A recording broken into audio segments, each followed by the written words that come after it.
Se neqpaw saqajna mal-art u nżommu l-kuntatt man-nies. Dan minkejja qudiemna għandna sena impenjattiva fejn Malta se tkun qiegħda fil-Presidenza tal-Kunsill tal-Unjoni Ewropea. Dan il-messaġġ tal-Prim Ministru Joseph Muscat waqt riċeviment annwali għall-midja u l-korpi kostitwiti li sar fiċ-Ċentru Nazzjonali Laburista fil-Ħamrun nhar it-Tnejn filgħodu.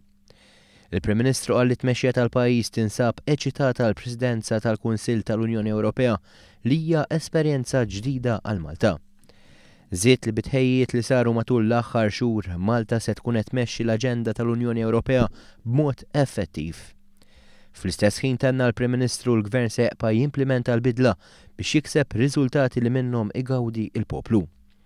Il-Prim Ministru reġgħu osserva kif li kieku ma saritx riforma fil-qasam tal-enerġija kien ikollhom jiżdiedu l-kontijiet tal-elettriku kif ġara f'pajjiżi oħra b'numru ta' familji jsibu diffikultà jsaħħnu djar tagħhom f'dawn il-jiem ta' kesħa. Joseph Muscat temm jgħid il-Gvern se jaqpa juri iktar umiltà biex jifhem iktar ir-realtajiet taċ-ċittadini. Filwaqt li żied li għalkemm dan mhuwiex gvern perfett huwa gvern li dejjem lest jieħu d-deċiżjonijiet li jibdlu l-pajjiżna għall-aħjar.